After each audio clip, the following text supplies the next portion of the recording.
C'était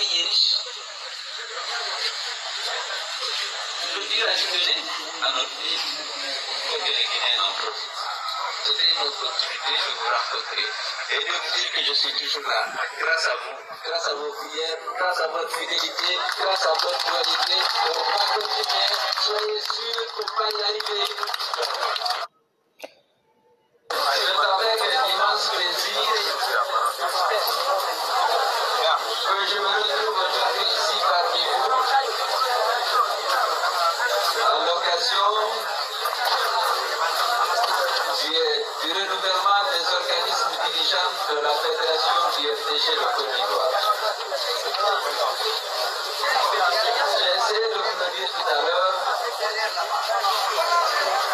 je suis très heureux et très fier d'être là.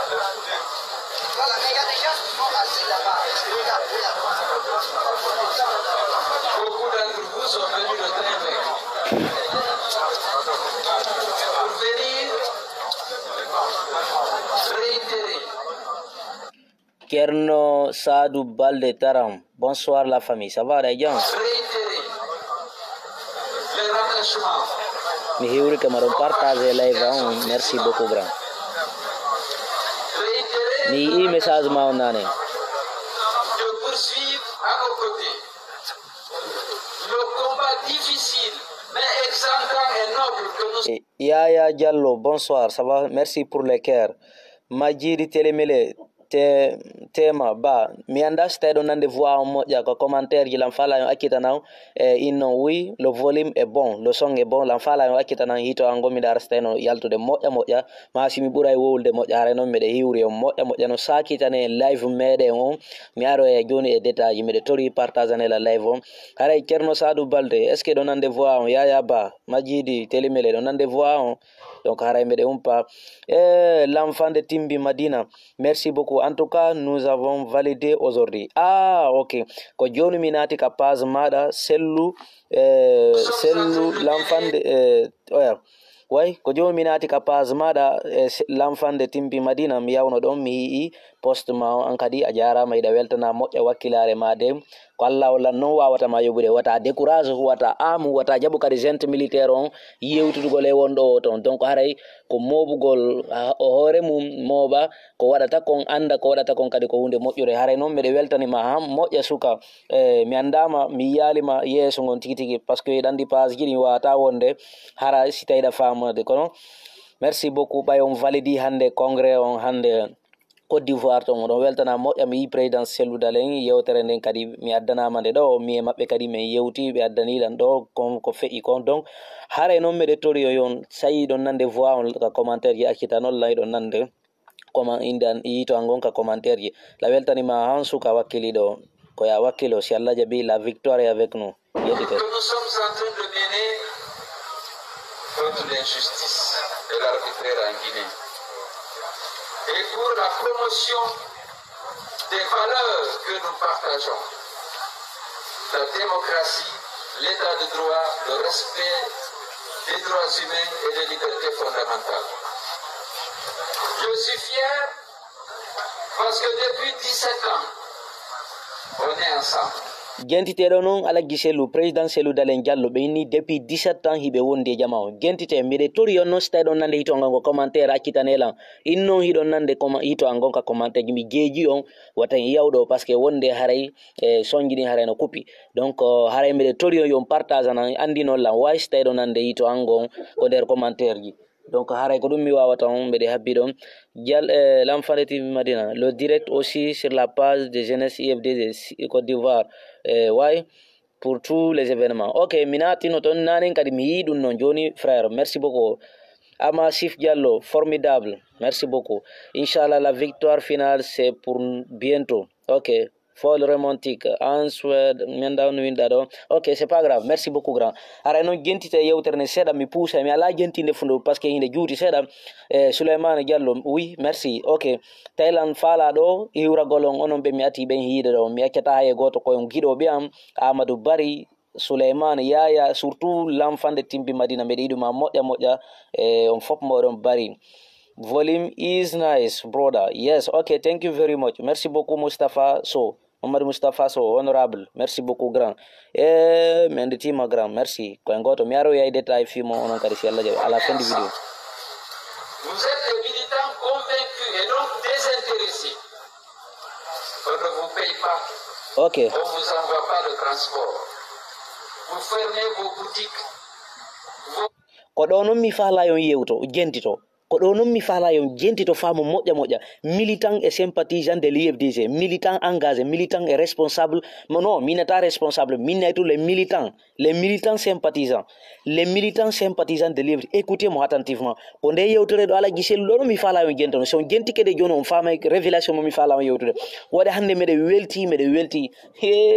la ilaha illallah muhammad rasulullah sallallahu meɗe welti hannde o congrès ordinaire ko waɗi kon Côte d'Ivoire hannde mi arana yo noon détail ji goɗo joni mi andina on kon to weltare andi ha honto mi welti e kadi miɗe weltani kadi président Cellou Dalein ko wawi kon assisté gentoɗo elan noon gentoroɗon lan hakkille gentoroɗon lan faamu gentite ɗon révélation.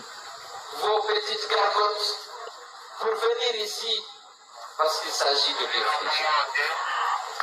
Je voudrais vous féliciter tous pour la constance. Vous savez, chacun peut faire quelque chose de bien un jour, 2 jours, 3 jours. Mais pendant 17 ans, beaucoup d'entre vous sont là. Il y a des moments où l'espoir s'amincit. Vous vous interrogez, mais est-ce qu'on va y arriver? Mais vous restez constant. En tout cas, on arrivera ensemble et je suis sûr qu'on va y arriver. Et soyez convaincus qu'on va y arriver. Merci. On nani ko be wi kon ala giselu soyez convaincus nous allons arriver. Wallahi me de felliti do yewtere nen mi jettende do non sérieux parce que je vous dis avec le cœur très sérieux. On yi kon woni hari angal famondiral parti ji gono ton ka IFDG ko der mojo bereji gon ton ko angal yewtindirgol gongaji gono ton e kadi angal tun e hen je jalousie mais alhamdulillah rabbil alamin dum non acci e kadi yiden andi si goddo yanganike goddo ala ko buri mettude goddo yanganada goddo haraw ala ma andi tande mais fo wawetake anditede fo wawetake yobede fo wawetake okkede mbudi fo wawetake wallitede programme ji gon ton ala giselu wonabe Allah ala giselu wonabe malaika ala giselu ko banu adama no wayirda no wonki maki no wayirda no ko non ala giselu wayre ya andu neddon o hawritay neddon o falgiyay neddon o waday piiji ko ton hara na teware hara ko falgere o waday piiji gon ton gade hara ko mo'i hara non yon andu dum non wakkilo don etten décision ferme ko en ƴettu wono no militant be RPG encarcier be inu ƴettiri non parce que andi hani kambe padre go wi o yafike kanko mais ha hande man kanko wi parti mako politique on kanko en tant que mo wuri mo selli mo finude mo wawi windude mo wawi gindude mo wawi voyager goddo ardata ko parti mako siwana kanko goto ardata ko parti mako on awa militant be IFDG bay tun enen kali den jogiti dum non jogito de non watte welsindo fepp modon jogito de non tamen non gabbilo de no enen kadi en ala landogo en ala militant go parce que en yewtino déjà depuis 31 décembre en reconnaissata Mamadi Doumbouya et CNRD ma confond ko be légitime ko be illégal ko be illégitime wala yen tewto ko be on ko wadde dido non en yiay do hande révélation communauté internationale pression mo be wadani mo kanko Mamadi Doumbouya mi aro ya jon wada do kanko tigri président des communautés nationales des communautés internationales on ko wadi kon kanko message mo akitano Mamadi mi aro ya jugingol mo parce que mi yi bi adanama vidéo ji do mais mi autorise ka zugol vidéo ji parce que do ngandi fodea ko goto image on non ko jama on fop tefa o ko on fop mawdo woni image on ko do woni fodea image jallo jonno mi yeto ton do hande min ko mi goto do be lamme hino duudi mo kala addina raylan sengo mi ndara no mi tasko to ko mi yewtata kom mi yewtirta goddo ton fi de fala mo yewtude mi yewtira on gandal mi yewtira on faamu mi yewtira on e hoore ko mi andi kon mi fawata hay e hunde ko mi anda mi yeta ton yeru ko mi andi kon mi yetota ko yeru on ko mi anda mi yetorta kon kadi ngaygu mi yetota kon kadi fenande ko mi yetoton ko gongal labuka en fop mede hide ngandi ko fewni kon ka leydi mede fiyonnu on aray do non gentagol ko kambe ala giselu kambe tigir ko be wi bayna goddo woli no ko kambe tigi be inni ko fiyonnu be souteni gente militaire exactement donc question onon tigiri won belandarde me de fala yo windana réponse min tigiri mi répondana do yeru ko mi andi ko e mudum e kadi faamu angu e faamu ala giselu ngu jettuno ko 5 septembre 2021 mi ara mi yewta dum parce que kambe tigiri be yewti dum ko yewtira mabbe be wi ko fi honu be suturani gente militaire parce que yimbe go yaltoni ko fi honu ala giselu suturani gente militaire on ni eni o inni do jonno bayo fala kalamu o suteni do mamadi lamike mamadi libi galle mako dem mamadi yaltinimo mamadi radike mo der lagine non c'est vrai wonon si tawi andi fi politique ko jawata ko andi leggal ƴawrete ngal ko gotal sa ƴawirino ƴawirra o a ƴawo e haadu tawata feere ala ko mayana jonno mi gentore do mi andintina on do hunde wotere ko fi honno ala giselu suteni Mamadi Doumbouya le 5 septembre 2021 onon tigiri gentore de lan do non hakkil Mamadi ɓayi o ari o waɗi coup d'état o hikkini ala giselu yeso o hikkini Aliou Ba e parti politique yi ñani ɗi yeso par ce que ari padre kamɓe ɓe mbaɓɓi on say padre ɓe nangi padre nawno ɗo hay tawi ko ɓe owamo ndiyam kanko Mamadi Doumbouya konno waɗi o invitunoɓe fo ɓayi 5 septembre ɓe ala giselu ɓe waɗi ɗumanna on ɓe Mamadi Doumbouya laamike le 14 ɓe fottuno kanko rencontre maɓɓe on kamɓe politicien ɓe ɓen ka pale ɗum non en fof meɗen gandi no feƴƴiri noon Mamadi Doumbouya ala gisel hikkanimo yeeso par ce que Mamadi Doumbouya sartiji ɗi o ƴettiɗin ko laamu makko o inni justice on o waɗa il va mettre fin à l'instrumentalisation de la justice kanko Mamadi o ƴettuno ɗum o inni kadi guinéɓe ɓen aucun guinéen ne doit mourir pour la politique parce que on a mis la politique en devant oublié ce que nous sommes ɗum noon feƴƴi o inni justice o wona jullere makko nden justice o wona busolon justice on hande woni jullere maɓɓe no hiɓe jooɗi o mare ɓe wadde kala ko ɓe woni wadde e horlendi en fof meɗeni kidnapping disparition de forces politique en fof meɗeɗen yiide ɗum noon ko feƴude jamala guinen fof muɗum no jooɗi no ombiti kine e hunduko ɓe yaade Madina Arab par ce que ko ñamete mapini ɓe mi ƴettay ɗo noon pose onon ɓe noon patron ɓe waɗuɓe ɗum noon ko hakkille mo gentore ɗe lan ɗo noon hakkille miɗe tori on noon onon wonɓe kuppude live janni par ce que wonde on ara e kuppo live janni he hande miɗe welti weltare ko Allah wala noon fo hande onon wonɓe arde kuppegol kuppe janni awa kuppe e nde o parti ko moni yewtude on ɗo mi yewtay on ɗo noon hunde wotere ande onon ɓe patron ɓe ha joni noon taw koye pose on nengoy onon ɓe patron ɓe saliɓe darade darto ƴetta mbuɗi mo ni finance opposition finance parti politique jani andade ɗi harana aux entes militaire parce que on yi ko ɓe yaltani ɗon jamala guinon ɓe sannama mawba ɓe yalti sarire en yii ɗum no e fof meɗen ɓe huuɗike ɓe inni ɓe waɗata refondation ɓe refondata leydi ɓe waɗata leydi annotage hande leydi fof muɗum waɗen onon noon patron ɓe ƴettuɓe par ce que mi addanama ɗo liste mi sitay ɗo indele mon kala fendi live am mi sitay ɗo indele mon onon ɓe patron ɓe yaltimɓe ɗi mbuɗi ɗebal financegol Mamadi Doumbouya o message mo ɓe addanno ko Sigge Madina o yawɗon ƴettuɗon mbuɗi mon yawɗon négocie ɗon e maɓɓe fi wota ɓe itton ko Sigge Madina ɗo ha hande hiɗon jooɗi ko Sigge Madina ɗo ɓe ittali noon ɓe wonanoɓe haale ɗo crief ko créera wona fi ala giselu Sidia Touré mais ɓuuro aɗa wulande donc ala giselu ɗawi ɓe yeehi ha ɓe yewtuno déjà ɓe memmini o fi erguina fi million 5 erguina kamɓe ko sakkitorundo ko million 26 dollar ɓe waɗi ɗum on fi muɗum ɓe sokiri kawsori ɗo fi milliard 4 ɓe sokiri ɓe yaltini hari ɓe nangiri Mandiang Sidibé fi milliard 7 hakkude moɗon e Allah on noon nawna ɓe naɓa mo ñawdugol ɓe naada mo e hôtel on noon détourno milliard 7 iɗon jooɗi ɗon acci ɗum noon no waɗɗo milliard 4 on no nangue soke ɗum noon en fof meɗen yani ñande ɓe naɓude ñawitirji ɗin janggo mi ala yewtere fi kasori par ce que kasori ala yewtereji ɗi kasori fo fana yewta allo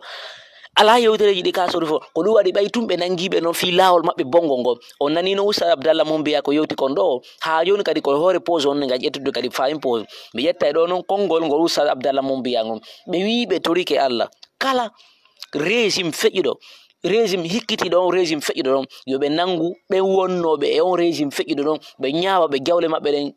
biyeji maɓɓe ɗin fof muɗum ɓe revendique fof ɓe ɗum ɓe hetta fiyonu ɓe wi ɗum sa lanni janngude a ƴettama ko fonction publique ma a ƴettama ko gouvernement iɗa gollire toon ari ala hay ko waloɗa woni 20 jours tun woli 20 jours tum benani a sodi sudu Suisse a sodi sudu Canada ma sodi sudu France ma sodi sudu Washington hakkunu ma yalla hoto din budi ko biengile taw non kana biengile taw ko din non jamala gine on alahide jamala gine udite hakkille mon no faamon ko fejjude der liidi di leedi meden ko en fop meden di biengide be hujjude do fo so jodi ke be hujjaydi do fop modo o yi halfina do projet fisi mando on nani ko wi ko wini projet yi singaade de fisi mando sidi fontama do ko 36 km e fop meden hiduno 36 km sidi projet yi singaade de fisi mando simandu andite na simandu na enen tungedu hande kay kolli ko simandu ka suudu ko simandu fotoji simandu di no wala de der leedi ni fop modo jonno onon be patron be andi to no haako jonu ko fi modo mon yewtudo parce que on jettidi mbuuri modo on nabidi on financi mamadi on jettidi don wallinodi ka banque déjà be holi kono mabbe wondi be jettidi mbuuri modo no hakkuri modo yalla be aridi be jettidi mbuuri modo be wadidi an notage be bloquidi ka banque an wallindo milliard goto sa yaltino gol mbuuri ka banque be na ala droit yaltingo buri million joy jonno jamfaaji mon ni o hettay din non jon jamfaaji mon ni on hettay din non fop jonon andite hunde wotare itte non poson arte no hande kay réalité activité ko wonnen ko yewtere fi mudum ala giselu be soutenirali Mamadi Doumbouya e bawo nde yewtere makko ko mo yewtere Mamadi Doumbouya convaincu Guinéen fop parce que min digri e horien ko men yaltuno jammi Mamadi Doumbouya ko le colonel civilisé ko men yaltuno souteni Mamadi Doumbouya meni mo le colonel civilisé mais hande o yalti o sannama mawba o yalti sarire en fop meden ngande dictateur be burabe no en nani non Amara Camara yewtere mabbe nen ko be wi no ko kanko monsieur Amara Camara mi inna do mi teddina mo parce que goddo si goddo si ronde teddungal o teddina goddo mais si tay on teddi wonda teddungal o yawtoma bawa baytun Amara Camara yawi kemen be holli be desidi do pouvoir on fo no jure mabbe be nisana dum e pays kadi mi yewti be dum be jettu disposition kanko ba Bala Samuraba Idi Amin ba e chef d'état major be fop mabbe be jettu disposition no be accitera forcé nanga be journaliste jon Habib Maron Camara ko dem balle do mi sibe yaltinali be mi wola do mi filito nano moja na faamu moja onon be kidnapure Habib Marwan Camara kidnapi fonike menge billoba watane ila moja si on imaki yaltino be non ko billahi on nisana do on nisa si tayino parce que mi adana ma do video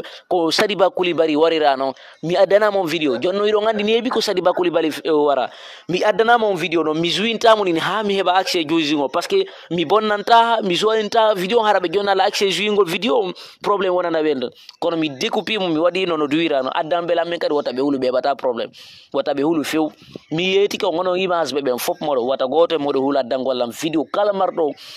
messenger yani fop woni ko messenger Tidiane 224 woni ko fodi ay image woni ko FDG fodi ay image ye kala message moddo mi jabo to on seto kono mi andi na do hunde wotere be bijike en bijibe do ha hande ka lutisen uno yabe hande kadi be ala mbudi be ala ko nini opposition mari dole imago darta ko dictateur ro inshallah no mi aro ye do mi jonna on detaji sedaji ko jom kadi ala giselu me do woni d'accord e mabbe me do woni d'accord be combattre dictateur be kala régime ardo si tayi alla no muy ala giselu yo no muy ala giselu lamu be lamu to lagine mais si tayi o régime mo duubi sappo ego on arido be wadi do piji go to be wadi do be yani e wori jama be violi be himbe warama e régime plus de 65 manifestants so himbe warama e mudu on fop mudu hala ka fi mudu bande on kudeta wadi be ari be ni be répétata erreur ji passé dim hande be répétude mi toriki Allah yo Allah halkindir be fop mabbe itta be yeso be jama on ala giselu ko be wi ko der yewtere mabbe be wi kala wadudo si tayi o régime fe'ido non fo be ni be répétata erreur fe'ido kambe be ari badi dum be combat be wona contre politicien yo ay goto mais ko be woni ko contre dictatorial won ko wadde ndere Sonko Ousmane Sonko président du Sénégal on ari lagine do Hollande fi be kidnappa be woni o ararial ko leydi mabbe do o arar leydi lagine ni fi few jango gouvernement ko no be do wadugol mais non kono ko kambe ko mabbe lagine kambe ko mabbe Sénégal ko pays démocrate mo kala no mari liberté makko total den finande be finon premier ministre no jodi no uditi kine wundi ko no darde don parce que mo huli do ha kala walli modum donc immode daron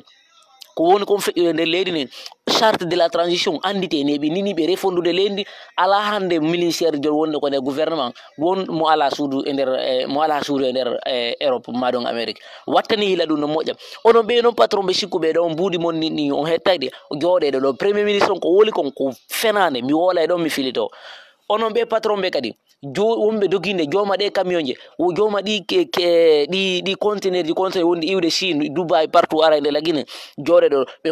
nini ko onon be on yahande parce que yi patron be e kidnapano be de be nini non be misani ono wombe be Madina do onon patron be wombe be Madina don nini be visani on be arano yawnde balle en fillondiri mi aro e live spécial fi mudum hollugol on mi sita e non indele mon on fop modon goto